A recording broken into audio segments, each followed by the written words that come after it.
Virpi specializes in working with adults who have had to grow up a little bit too soon in their lives. Virpi teaches her students and her clients how to voice and express themselves, both to themselves and to other people. Virpi is all about setting boundaries and rewarding themselves and investing in themselves. So she's teaching her clients how to do all of those things that make all of our work or life worthwhile. And Virpi, we have a couple of questions that people have asked me to ask you, and we're going to go into it shortly.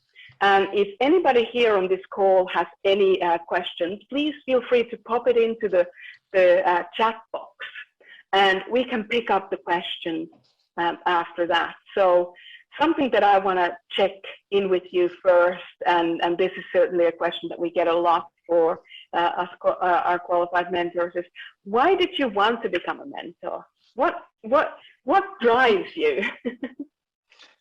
Excellent question, and thank you for asking that. I think I've always wanted to support and help people, and that's why I went to nursing as well and working in the nursing field. But somehow I would like to help those people a little bit more, and not just to give the band-aid to their wound, but also to help them, like, empower themselves, support themselves, soothe themselves, help themselves to thrive in their own lives and finding their own authentic selves, and that they can voice out what they are feeling, what their emotions and thoughts are, and expressing themselves fully. So that they don't need to limit themselves in the fear of that they are not worthy or they are not enough in this world, but finding their authentic selves. Did that answer the question? I think so, and a piece of kind of a sense that I get from you, which is, I relate to that as well, is that we have a limited amount of time here on this planet, so we might as well be the most authentic, the best, the most accurate version of ourselves. And I love how you help your clients to become that, so that they can truly live their lives while they're here. Can I ask you, what was the most difficult part of becoming a mentor, and how did you overcome those difficulties? I think the hardest part for me was foremost to voice out the things that I've been like putting down or suppressing, or things that were not perhaps suitable to voice out when I was younger. So going through my past traumas and voicing them out, and I have not done that before in the similar way. So somebody was actually asking me the questions and I had to answer, and I was allowed to answer, and somebody was hearing my answers. So another one that was in the beginning, but now during the becoming a mentor journey, I think the hardest part was also seeing my value at work, or like what in the mentoring work that I can help. I have experience and knowledge that could help another person in where they're at the moment and in their current situation. Yeah. And I'm going to throw this question in there because Jana asked a really good question in the chat box. What has been the most rewarding thing on this journey? Thank you, Jana, for that. Yeah, fantastic question, Jana. I know she is one of the persons as well asking the difficult questions sometimes, and thank you for that. That's awesome. So what has been the most rewarding on this journey? I think also, like I answered, that it's been challenging to be able to voice those things that I haven't before. So somebody's acknowledging those things that we are suppressing. So realizing that there's actually a lot of emotions and thoughts there that I can bring up and I can deal with or manage, and they are totally normal. So normalizing also a lot of things that perhaps haven't been allowed to be normalized when I was younger, or it's just the time when I was young, or the places where I have been, it hasn't been normal then.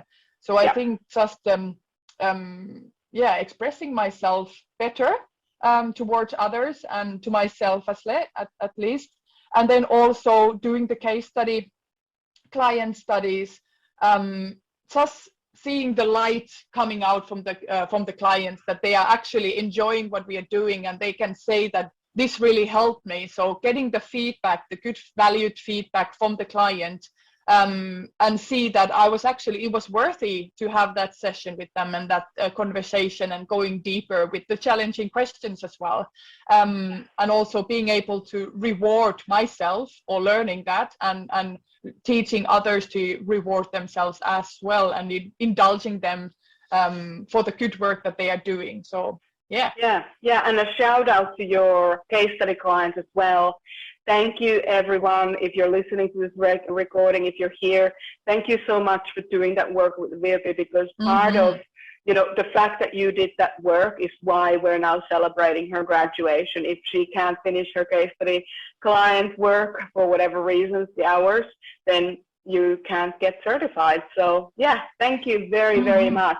Thanks, Jana, for that great question as well. Yeah, absolutely. Big thank you for my case study clients. It was an honor to work with you, and I learned so much. So thank you for being there, for teaching me, and being able to learn with me, and sharing me your story, and being there part of the becoming a mentor. So I hope we keep in contact as well.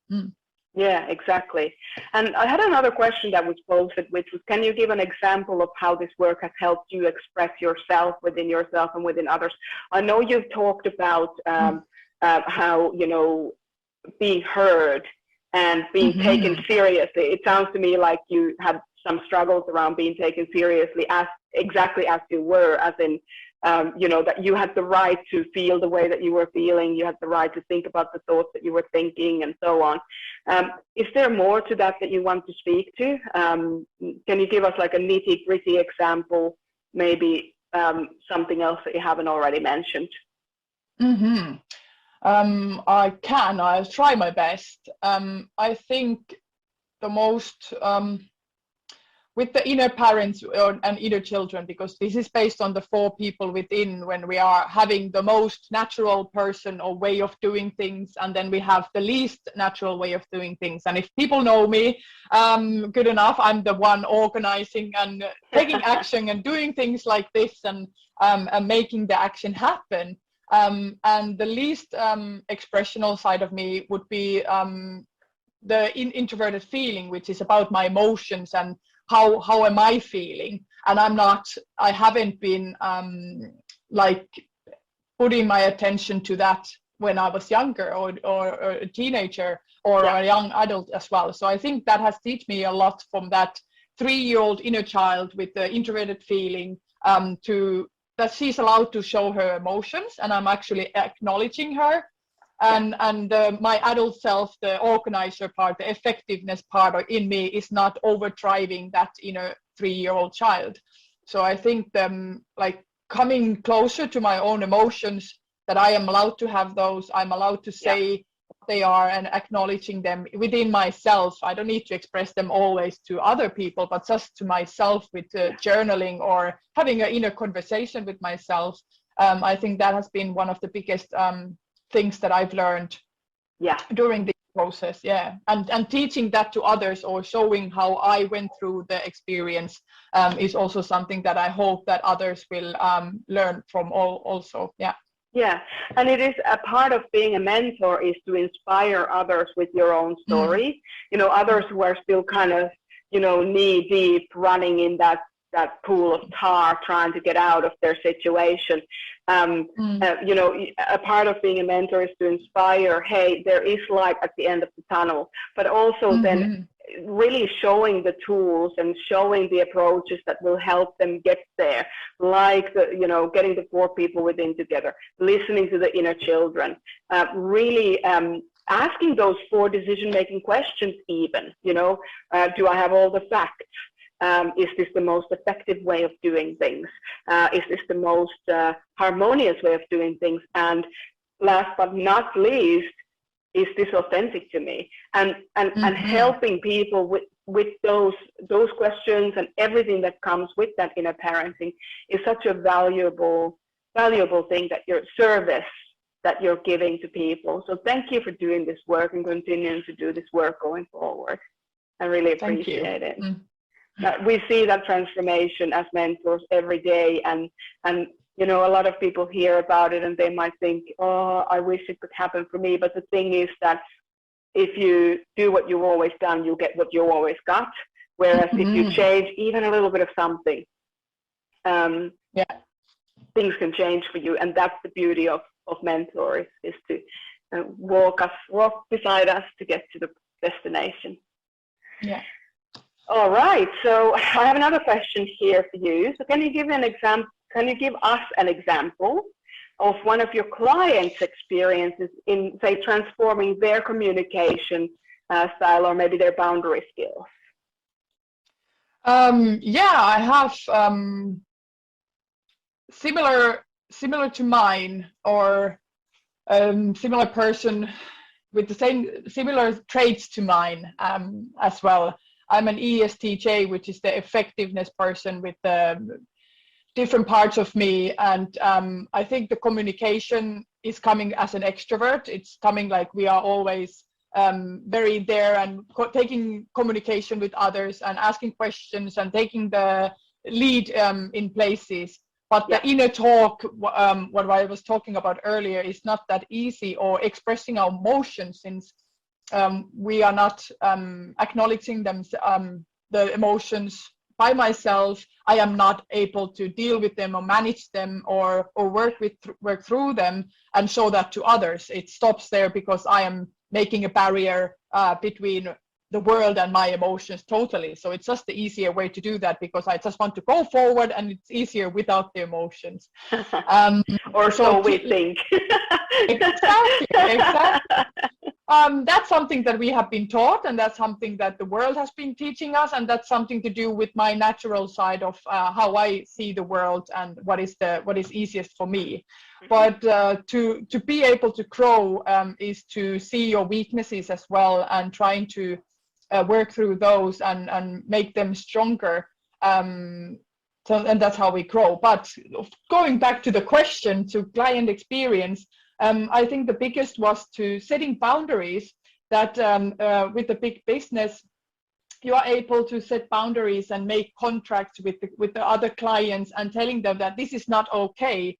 It's not about what you preach, but what you tolerate. This is from a book called Extreme Ownership by Jocko Willink that we are reading. Awesome book, but this has been stuck with me with setting the boundaries. So setting the boundaries so that another person cannot treat you badly, and they should be respecting you, and you can tell them that these are the boundaries and the limits, and if you can't work with those or work with me through those boundaries, also hearing the other person's boundaries, and we can make a compromise there and come halfway. It's not worth it, because then it's not respectful working relationship or intimate relationship for that matter also. So I think to just express yourself fully and being able to set that boundary, not so that you are angry at the person or you're doing this to make them angry or tease them, but just to be healthy way of respect for yourself. So that's very important, that we acknowledge my own boundaries, and I then voice them out to another person, and then work through that to create a better relationship with other people, be that at work or intimate relationship or hobbies or studies or wherever. And another client experience as well is to see the glory and importance of rewarding yourself, because many people that I worked with, they were able to reward other persons or their family members or friends or work colleagues, but they were not allowing to do that to themselves. They were like, okay, I'm not able to reward myself because I didn't do anything special. I didn't win anything or create anything new. So changing that mindset of being able to be there, support that client, that they can think of rewarding other people as rewarding myself as well. So it can be little things, that I survived today without getting angry, or I survived today and went for a run, or I survived today and ate healthy, or I was thinking positive things about me, and then rewarding yourself, be that a little piece of candy, or a nice walk outside, or having just a laid-back evening at your couch with Netflix, but making that change with that rewarding mindset. Yeah, yeah. And what I love about your work, Virpi, is that you have the capacity to do this with, show your clients how to set boundaries with other people and how to communicate with other people in a way that makes sense to them. But you also have the capacity, and this is a part of the training too, to set those boundaries with yourself and to have those conversations with yourself to really get to know yourself better. And of course, a part of change or evolution is accountability, right? If we don't hold ourselves accountable, it's so much easier. Like, let's just say that I have a weight loss goal, and but I just can't stop eating those chocolate puddings every day after every meal, breakfast, lunch, dinner. This is, by the way, a true story. I can't stop eating the chocolate. If the chocolate puddings are in the house, I don't know what they put in that, because I'm not into chocolate or like goodies. Like, I'm a cheese and wine kind of girl. But like, there's something about these puddings. It's like, oh, I deserve this pudding now. So if I don't hold myself accountable, with that, and I want to get fit, now what's going to happen? So one of the amazing things that you can bring to this space is setting those boundaries, not just with other people, but with yourself as well, so that you can succeed in the goals that you're wanting to really bring about. So that's fantastic. I have one more question. I'll check other people's questions here. Keep them coming if you have. I have one more question that came through, and it was, what are you most excited about for your future as a mentor? Oh, once again, fantastic question. What am I most excited about in my future? I think it's about being able to somehow combine the work that I'm doing now, also the nursing field, because there's a lot of stress and hectic times and challenges there throughout the pandemic, but also before, and being able to make a change there, not only just to the patients, but also the work colleagues. How can I help all the nurses around the world, even to become more expressive and dealing with the challenges at work, and voicing themselves out, working with the stress so that it doesn't overtake your time or your schedule, and also creating your schedule so that it can breathe, and so that it's not lumped with all the things. I'm here, and sometimes my schedule is more in color than white noise or white space. So I'm working on that as well, but that's part of the journey.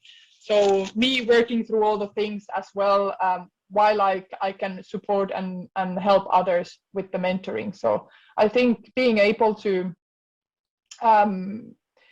grow my business so it can actually help others and be part of your vision, Merja, to support others worldwide and making this world a better place, and feeling excited about my work, and not being so exhausted after my work day, but I get more energy out of it, and I can see the transformation in people and in myself as well. So yeah, that's what I'm expecting and being excited about for my future. Excellent. And somebody sent a question just then. They work in the medical field, and they wanted to know if doing this work, what you're teaching now to people, including medical people in the medical field, did doing this work help you to become a better nurse? Absolutely. It's just when some client case goes under my skin and I get triggered for some reason, I can notice that and identify it and acknowledge that and see that it's something perhaps that reminded me from past occurrence or situation that has nothing to do with the situation now. I'm there to help that patient, and I need to deal with my triggerings later on and say to my inner family or my inner children that thank you for noticing that. I can feel that anger or fear or sadness in there. I'll keep that in mind, and we'll take it after the work day. but this is not the place or time to take that, have that conversation. So I'm there to help the patient instead of helping me in that moment. I can postpone it a little bit, or go and take a little break if that's all right, just to have a little breath and a little break to calm myself down.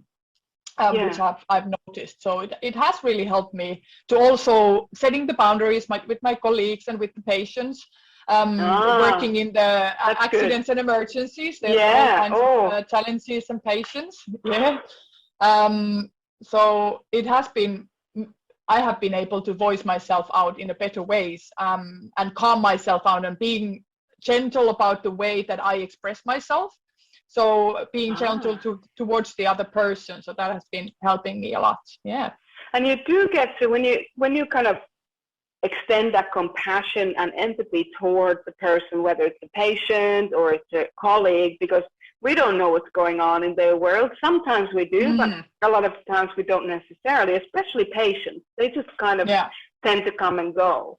When we're able to extend that compassion, does it then make your day less stressful because you don't get hooked into those dynamics that are then exhausting you? Because work is hard, and a big bloody shout out to all of our medical personnel all around the world. Thank you from the bottom of my heart for doing this hard work over the last couple of years in particular. But outside of that too, I see you, we see you. But like that work, the work is already hard. So then when you have these extra dynamics that come to play, like somebody's being an unreasonable so-and-so, I would imagine that when you're able to extend that compassion and that empathy toward that person that's in front of you, that then maybe you carry less of a burden, even though the job's already hard. Yeah, that was well said, very well described. And I think that one of the lessons that I've been learning is to create a shield, like this invisible shield around myself, or the emotional or the triggerings that are coming from other people, because we all have a bad day sometimes at work, me included. And then I try to, usually if I'm having a bad day, I'm trying to be more quiet, or trying to stop myself from getting any frogs out of my mouth.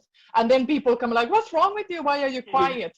So trying to be, so I don't get affected for other people's bad day or other people's pain or negative emotions or whatever is going in their lives. And sometimes the workplace is not a place where we go through our personal stuff.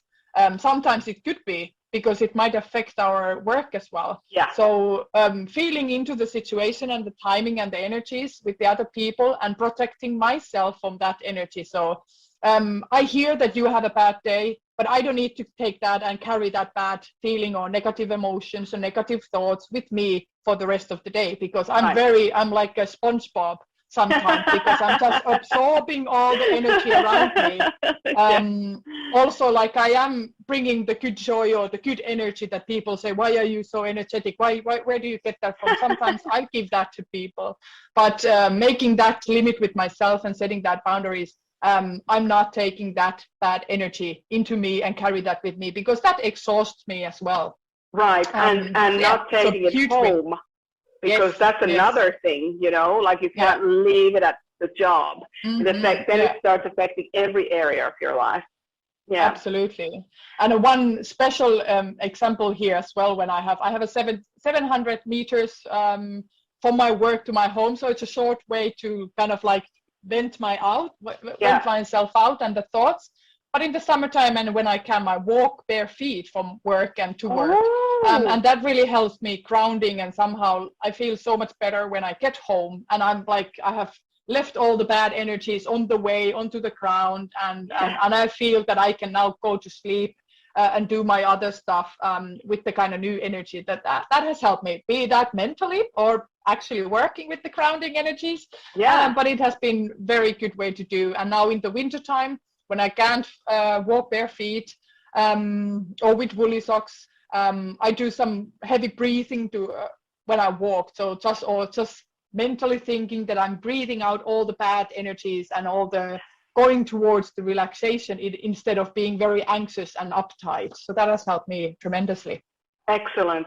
And those are really good examples. I think we covered that question well and truly, because you know, it's one question to say, you know, has it helped you, but you've outlined really beautifully how it has helped you as a medical professional, as a first responder.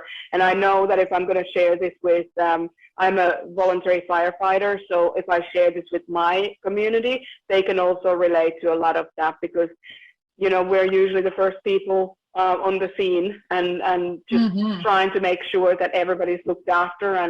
And yeah, thank you so much for those examples. That's been super helpful for me personally, and I trust that it has been helpful for other people too. So thank you for asking. Yeah, thank you for the person who asked the question. It came through anonymous, so I can't pass the credit on, but hey, here we are.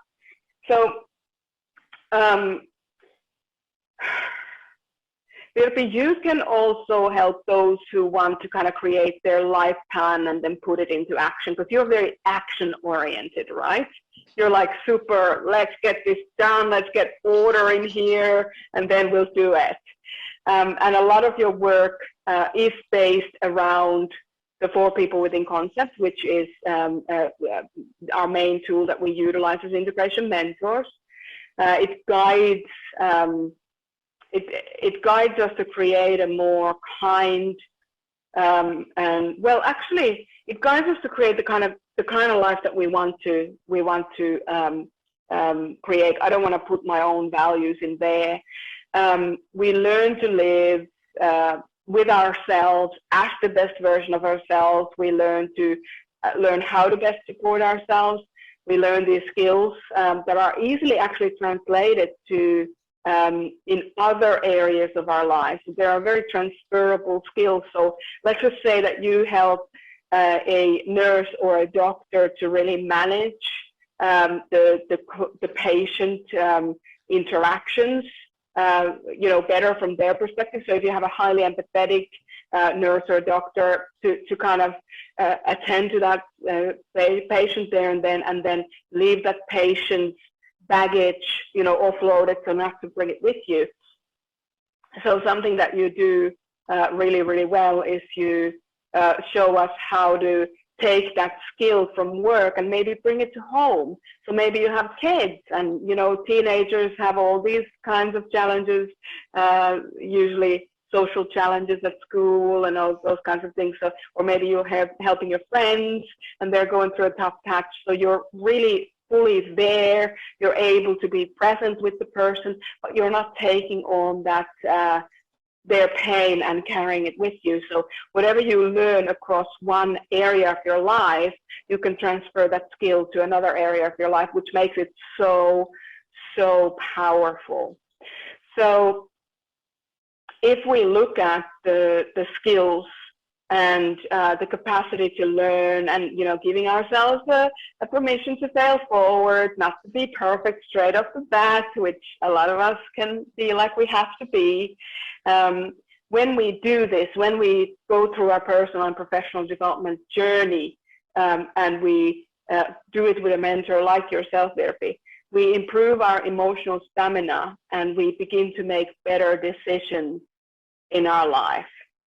And my understanding of one of your strengths is taking that,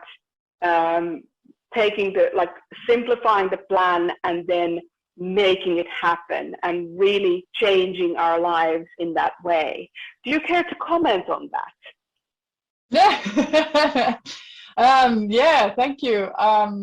Yeah, I think the most natural way for me is to be effective, and sometimes that can be very overwhelming to those that are mostly natural with emotions, because then I can easily overdrive people with that energy, and then that takes away the energy from the emotional people or the more intuitive people.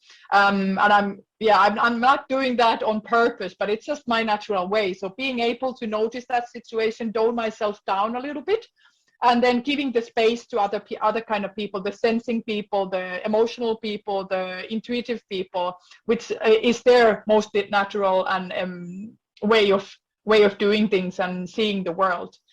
So that has helped me a lot with this as well. But what you were saying, that teaching that from doctor to see they are very emotional and taking everything personally, or carrying the pain of the patients and the stress from the work, being able to kind of like create that shield around yourself and making the limit that this is how much I can take with me home from work, from the patients, or from the surrounding of hectic times, and then being able to transfer that into yourself. So this is becomes my natural way of seeing people, that I can limit the energy or the thoughts that coming from other people, and teaching that to your children or your family or your pets or animals, and friends, just creating that new kind of energy that you are also emanating in your surroundings. So noticing that, making that change, that it becomes a habit, it becomes a natural part in you, and so forth, you can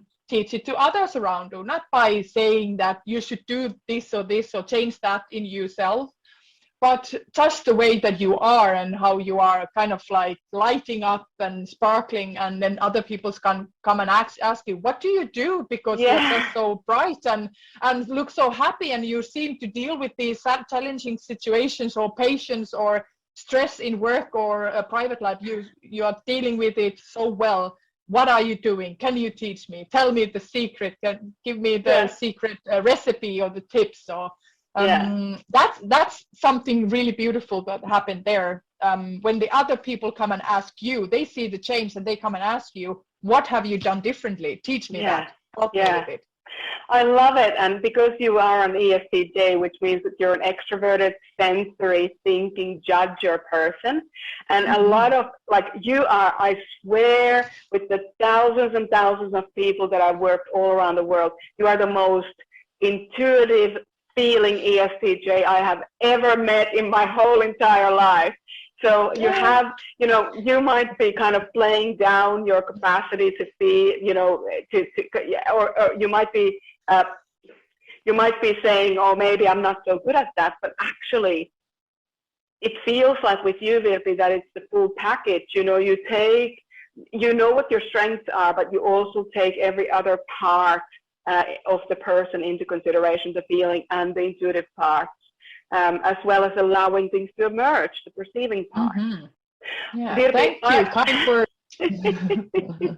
Well, for sure. And it's such a pleasure to work with people who are willing to fail forward and wanting to be versatile. It's the joy of my life is to do that. We have a 20 to 50 year plan of creating a more compassionate and effective world, and you certainly have that effectiveness nailed down. And we also want to, achieve meaningful goals and visions together. So we need all of those different things. We need the effectiveness, we need the accuracy, we need the unity, we need the authenticity, we need all those things to make it work for everyone.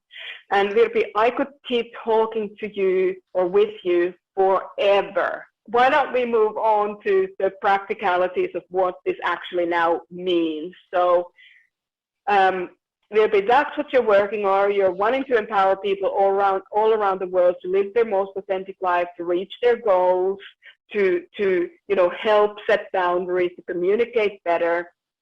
You're wanting to show people who bear a massive amount of responsibility in their lives, how to make their lives their own. So for the first 20 clients, you have very, very generously made an opening offer, and you're offering a 50% discount on your services for the first 20 clients. That's it. After 20, no more discounts, I hope, because your work is so valuable. And so if you want to discuss any of these details, you can set up a suitability call or an exploration call with Virpi. She will walk you through everything. Thank you for being available at half price for people and making your inner genius more available for people in that way. And if you want to support Virpi in her exciting business venture right now that she's getting into, please keep an eye out for friends or family members or even a colleague who wants to show up as the best version of themselves in their lives. Somebody who's really struggling right now and needs that extra support.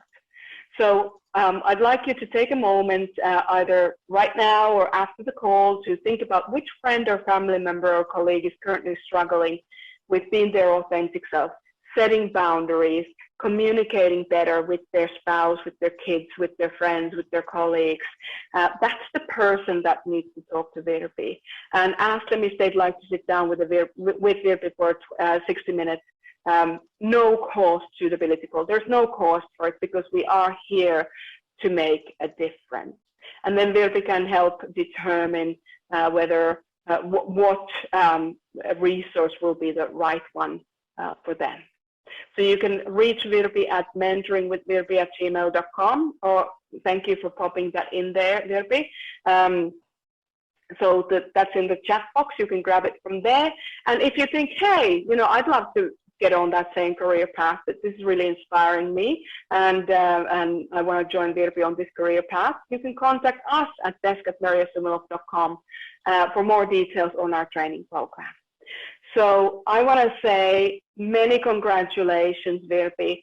Thank you so much, and all I can say to you is it's a privilege to do this work with you, and congratulations and cheers. Cheers to you, Virpi.